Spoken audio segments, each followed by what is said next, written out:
இனிமே கண்ணை மூடிட்டு கடலை எண்ணெய் வாங்கலாம். ஏன்னா மந்த்ரா கடலை எண்ணெய் இதயத்தின் தயாரிப்பு. Welcome to Giriya's family.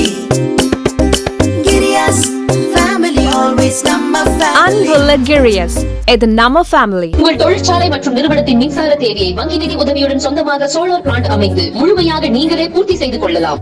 Velan infra project private limited, Chennai. 9842252166.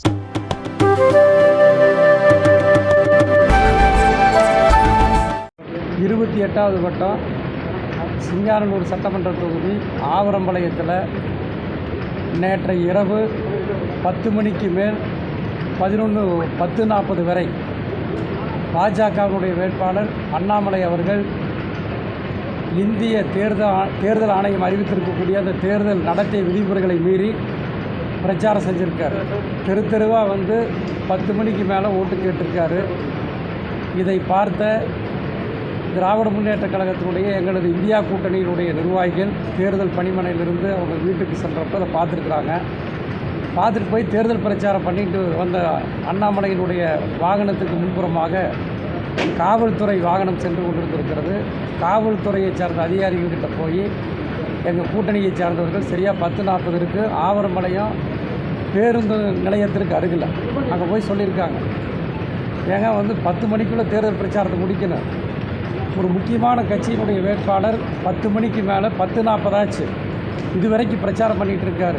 நீங்கள் தடுத்து நிறுத்தணும், உடனடியாக நடவடிக்கை எடுக்கணும்னு சொல்லி முறையிட்டு இருக்கிறாங்க. இப்படி பேசிகிட்டு இருக்கவே அண்ணாமலை கூட அவங்க பாஜக வேட்பாளரோட வந்தவங்க அடியாட்கள், அதாவது ஆவரம்பாளையத்தை சேர்ந்தவங்களும் கிடையாது, கோவை சேர்ந்தவர்களும் கிடையாது, வெளியூரிலிருந்து இறக்குமதி செய்யப்பட்ட ரவுடிகள் காவல்துறையோடு பேசி கொண்டிருந்த பொழுது பின்னால் இருந்து வந்து எங்களது கூட்டணி கட்சியை சார்ந்தவர்கள் பின்னால் வந்து தாக்கியிருக்கிறாங்க. இது வந்து ஒரு கோடைத்தனமானது. ஒரு 4 பேர் 5 பேர் வந்து நியாயம் கேட்குறாங்க. 10:40 மணி வரைக்கும் வந்து ஒரு வேட்பாளர் பேசிகிட்டு இருக்காருன்னா அதை வந்து கேட்க போனவங்களை வந்து தாக்கியிருக்கிறாங்க. இது வன்மையாக கண்டிக்கத்தக்கது. இதுக்கு வந்து வீடியோ ஆதாரமே இருக்கிறது.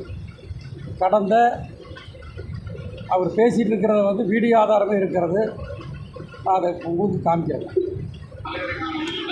10:40க்கு அவருடைய வாகனத்தில் பிரச்சார வாகனத்தில் அவர் போயிட்டுருக்கார்.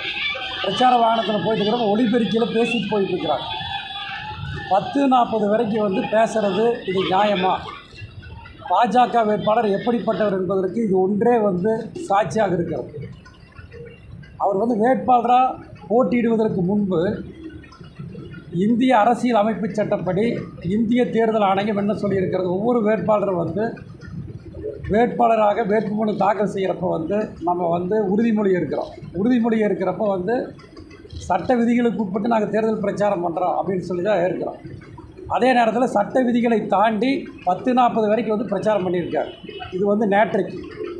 அதே மாதிரி இந்த வாரத்தில் பல இடங்களிலே பாஜக வேட்பாளர் அண்ணாமலை பல இடங்களில் இதே போன்று அத்துமீறி சட்ட விதிகளை மீறி அவர் தேர்தல் பிரச்சாரத்தில் ஈடுபட்டிருக்கிறார். ஒரு வேட்பாளராக இருக்கும்போதே அரசியல் அமைப்பு சட்டத்தை சட்டம் ஒழுங்கை மதிக்காமல் செயல்படுகிறார். அதை வந்து கேட்க போகிறவங்களை வந்து அடியாட்களை விட்டு அடிக்கின்றார். அது மட்டும் இல்லைங்க, பேசிகிட்டு இருக்கவே வந்து பக்கத்தில் அந்த புகார் கொடுத்தவர் கூட அவருடைய விண்ணப்பத்தில் சொல்லியிருக்காரு, ஒரு ஃபோன் வந்திருக்கு. ஃபோன் வந்தோன்னா அதுக்கப்புறம் தான் வந்து அதிகமாக வந்து தாக்கியிருக்கிறார். இது உண்மையிலேயே வந்து வன்மையாக கண்டிக்கத்தக்கது. அது மட்டுமல்ல, நேற்றைக்கு அந்த தாக்குதல் சம்பவம் நடைபெற்றதுக்கு பிறகு கூட வந்து அண்ணாமலை மீதோ பாஜகவுடைய முக்கிய பிரமுகர் மீதோ எந்த வழக்கு தொடரலை. நேற்று இரவு சம்பவம் நடந்த இடத்திற்கு நான் அங்கே நேரடியாக சென்ற நேரத்தில் காவல்துறையைச் சேர்ந்த துணை ஆணையாளர் டிசி சார் வந்து அங்கே இருந்தாங்க. அங்கே இருந்தப்போ அவர்கிட்டையும் வந்து இது சம்மந்தமாக நாங்கள் சொல்லியிருக்கின்றோம், உரிய நடவடிக்கை எடுக்கிறேன்னு சொல்லி அவர் சொன்னார். மாவட்ட ஆட்சியரிடத்திலும் தொலைபேசியில் தொடர்பு கொண்டு இந்த சம்பவத்தை நாங்கள் சொல்லியிருக்கின்றோம். அவங்க நடவடிக்கை எடுக்கிறதாக சொல்லியிருக்கிறாங்க. நான் இந்த செய்தியாளர் சந்திப்பில் சொல்லுவது என்னவென்று சொன்னால், அத்துமீறி தொடர்ந்து இந்த வாரத்தில் 10:40 மணி வரை பல இடங்களில் 11 மணி வரைக்கும் வந்து பாஜக வேட்பாளர் அண்ணாமலை வந்து பிரச்சாரம் செய்திருக்கிறார். இது வந்து சட்ட விதிகளுக்கு புறம்பானது. ஆனால் தேர்தல் ஆணையம் வந்து இதுவரைக்கும் வந்து எந்த விதமான நடவடிக்கை எடுக்கலை. எங்களுக்கு வந்து தேர்தல் ஆணையத்தின் மேலேயே வந்து நம்பிக்கை போச்சு. வந்து தேர்தல் ஆணையம் செய்ய வேண்டிய பணிகளை வந்து நாங்கள் செய்ய வேண்டிய கட்டாயத்துக்கு வந்திருக்கிறோம். பல நேரங்களில் வந்து திமுகவுடைய ஐடி விங் வந்து அவர் வந்து அத்துமீறி 10 மணிக்கு மேலே பிரச்சாரம் பண்ணினதை நாங்கள் வந்து வீடியோ ஆதாரத்தோடு ஃபேஸ்புக் லைவோடு புகார் செய்தும் கூட தேர்தல் ஆணையம் எந்த நடவடிக்கை எடுக்கலை. அதற்கு பதிலாக அமைதியாக இருக்கக்கூடிய கோவையில் ஒரு அதிகாரத்தை துஷ்பிரயோகம் செய்து ஆணவத்தை கட்டவிழ்த்துவிட்டு இங்கு எப்படியும் மதவெறியை தூண்டிவிட்டு பாசிசத்தை தூண்டிவிட்டு வெற்றி பெற்று விடலாம் என்று சொல்லி பாஜகவினர் மனப்பால் குடித்து கொண்டிருக்கின்றார்கள். உலக வரலாறில் பல சர்வாதிகாரிகள் வீழ்ந்து போனது, காணாமல் போன வரலாறு அண்ணாமலை போன்ற வேட்பாளர்களுக்கு தெரியாமல் இருப்பதற்கு நியாயமில்லை. அதே நேரத்தில் வந்து ஏமாந்த நேரத்தில் வந்து பின்னாடி வந்து தாக்கிட்டா அதை வந்து நீங்கள் வந்து வேறு மாதிரி நீங்கள் நினைக்கலாம். ஆனால் திராவிட முன்னேற்றக் கழகத்தினுடைய தொண்டர்கள் எதையும் தாங்கக்கூடியவர்கள், அதாவது ஜனநாயகத்தின் மீது மிகுந்த நம்பிக்கை வைத்திருக்கக்கூடியவர்கள். ஜனநாயகத்திற்கு, கோவை மக்களுக்கு ஒரு ஆபத்து வரும் என்று சொன்னால், சட்டம் ஒழுங்கிற்கு ஆபத்து வரும் என்று சொன்னால் நாங்கள் வேடிக்கை பார்த்துட்டு இருக்க மாட்டோம். திமுக வந்து தொடங்கிய காலத்திலிருந்து இன்று வரை பல்வேறு இன்னல்களை, பல்வேறு அடக்குமுறைகளை நாங்கள் சந்தித்தவர்கள். திமுகவில் வந்து நானே மாவட்ட செயலாளராக இருக்கிறேன்னா சாதாரணமாக இந்த பதவிக்கு வரவில்லை. 1986ஆம் ஆண்டு 40 வருஷத்துக்கு முன்னாடியே வந்து என் மீது பொய் வழக்கு போட்டு நான் வந்து அன்னைக்கே வந்து 6 மாத கால சிறையில் இருந்தவர். ஆகவே அண்ணாமலை போன்ற பாஜகவுடைய வேட்பாளருடைய பூச்சாண்டிக்கெல்லாம் நாங்கள் அஞ்ச போவதில்லை. அதே போல இந்திய தேர்தல் ஆணையம் நடுநிலைமையோடு செயல்பட வேண்டும், சரியான நடவடிக்கை எடுக்க வேண்டும். சட்ட விதிமுறைகளை மீறி செயல்படுகின்ற அண்ணாமலை மீது வழக்கு பதிவு செய்ய வேண்டும். இந்த தாக்குதலில் ஈடுபட்ட அந்த பாஜகவை சேர்ந்த வெளியாட்கள், ரவுடிகள் மீது காவல்துறை வழக்கு பதிவு செய்து அவர்களை சிறையில் அடைக்க வேண்டும். தேர்தல் ஆணையம் அதற்கு உரிய நடவடிக்கை எடுக்க வேண்டும். அப்படி இல்லைன்னா நாங்கள் பார்த்துட்டு இருக்க மாட்டோம். இதை தேர்தல் ஆணையம் புரிந்து செயல்பட வேண்டும், எச்சரிக்கையுடன் செயல்பட வேண்டும் என்று கேட்டுக்கொள்கிறேன். எழுத்துப்பூர்வமாக நேற்று இரவு கடிதம் காவல்துறையில் வந்து நாங்கள் புகார் கொடுத்துருக்குறோங்க. ஆனால் இன்றைக்கு வந்து எஃப்ஐஆரில் பார்த்தீங்கன்னா இது வரைக்கும் வந்து பாஜகவுடைய வேட்பாளர் மீதோ சம்பந்தப்பட்டவர்கள் மீதோ வந்து தேர்தல் ஆணையம் வந்து வழக்கு பதிவு செய்யலை. ஏதோ ஒப்புக்கு வந்து 4 பேர் மேலே வந்து வழக்கு பதிவு செய்ததாக தகவல் சொல்லப்பட்டிருக்கிறாங்க. உண்மையிலேயே ஒருதலை பட்சமாக தேர்தல் ஆணையம் செயல்படுகிறது என்பதை நான் பதிவு செய்கிறேன். இனி வந்து சட்ட ரீதியாக நாங்கள் நடவடிக்கை எடுப்போம்.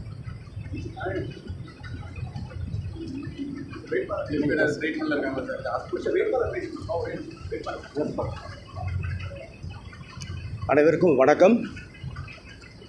கோயம்புத்தூர் பொறுத்த வரைக்கும் பார்த்தீங்கன்னா, கோயம்புத்தூர் ஒரு அமைதியை விரும்பும் நகரம். as such Coimbatore is a peace loving city. இங்கே வந்து சத்தமாக பேசினாலே பிடிக்காது, இங்கே ரவுடியிசம் எடுபடாது. இந்த மாதிரி சூழலில் பார்த்தீங்கன்னா பாரதிய ஜனதா கட்சி வந்து இப்பொழுது மெல்லமாக சுயரூபத்தை காமிக்க ஆரம்பித்திருக்கிறார்கள். I think they have started to taste defeat. தோல்வி பயம் அவர்களின் முகத்தில் தெரிகிறது. அதனால்தான் அவங்க பார்த்தீங்கன்னா வெளி மாநிலங்களிலிருந்து ஆட்களை கொண்டு வந்து இங்கே பிரச்சாரம் செய்கிறேன் என்ற அந்த பேரில் அவர்கள் இங்கே ஊடுருவ வைத்திருக்கிறார்கள். அது எந்த நேரத்திலையும் கலவரத்தை உண்டாக்கலாமோ என்ற ஐயம் எங்களுக்கு இருக்கிறது. அது மட்டுமல்ல, கல்லூரி மாணவர்களை பயன்படுத்துகிறார்கள். அதற்கான ஃபோட்டோ ஆதாரம் இருக்கிறது.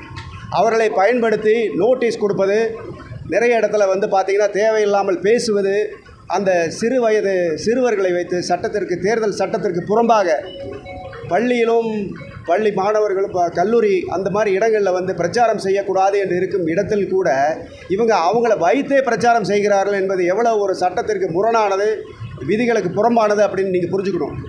இது குறித்து எங்களுக்கு பல புகார்கள் வந்திருக்கிறது. பொதுமக்களே சொல்கிறாங்க, இதனை சின்ன பசங்கள்லாம் வர்றாங்க, ஸ்கூல் காலேஜில் படிக்கிற மாதிரி இருக்குது அப்படின்னு. இது தேர்தல் ஆணையம் கவனிக்கணும்.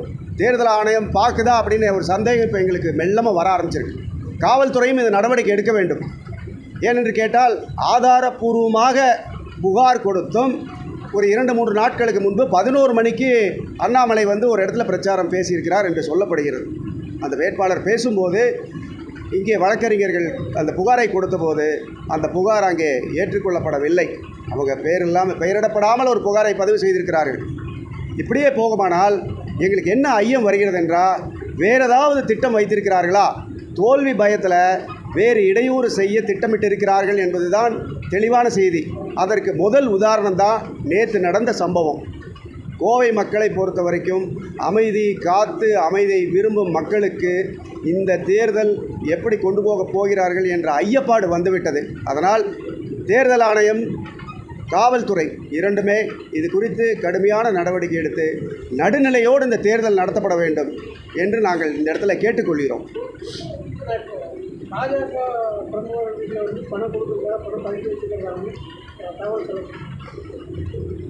பேசுகிறாங்க, அது காவல்துறை தான் அது நடவடிக்கை எடுக்கணும், நாங்களாக போய் சோதிக்க முடியும். அப்படி சில புகார்கள் இருக்கிறது, உண்மைதான். அது காவல்துறையும் தேர்தல் ஆணையம் தான் பார்க்கணும். தொடர்ந்து பிரச்சனைகளை ஏற்படுத்தி தேர்தலை தள்ளி வைக்கிறதுக்கான ஒரு முயற்சி அப்படிங்கிற மாதிரி சொல்கிறாங்க. அதுதான் நான் சொன்னேன். நான் அதை ஓப்பனாக பேச விரும்பல. என்னென்னா, ஏதோ ஒரு ரூபத்தில் அவங்க தோற்றுருவங்கிற பயத்தில் இடையூறு செய்யலாம் என்ற ஒரு சந்தேகம் இப்போ எங்களுக்கு எழுந்திருக்கிறது. தேர்தல் ஆணையம் சரியாக செயல்படலைன்னா ரிட்டர்னிங் ஆஃபீஸர் மேலே தான் சிக்கல் இருக்கிறதா இருக்கும். அப்போ நீங்கள் ரிட்டர்னிங் ஆஃபீஸர் மேலே நீங்கள் ஆணையத்தில் புகார் சொல்லுங்கள். தேவைப்பட்டால் சொல்லித்தானே ஆகணும்.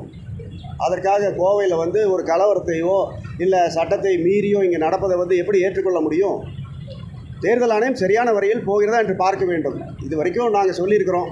இனிமேல் தான் இது என்ன நடவடிக்கை எடுக்க வேண்டும். இங்கே சட்ட வழக்கறிஞர் அணி இருக்கிறது, தலைமையில் பேசிட்டு நாங்கள் அதுக்கு என்ன தேவையோ சட்டப்படி என்ன பண்ணணுமோ பண்ண போகிறோம். அவ்வளோதான். வழக்கமாக ஆளுங்கட்சி தரப்புடைய ஆதிக்கம் இருக்கும். ஆனால் இந்த பகுதியில் எதிர்த்தரப்புடைய ஆதிக்கமாகவும் ஆளுங்கட்சி தரப்பில் பாதிக்கப்பட்டிருக்காங்க. இந்த வன்முறை சம்பவத்தை எப்படி பார்க்கணும்? நீங்கள் இதுலேருந்து புரிஞ்சுக்குங்க, நாங்கள் இங்கே ஆளுங்கட்சியாக இருந்தாலும் சட்டத்திற்கு உட்பட்டு நடக்கிறோம்.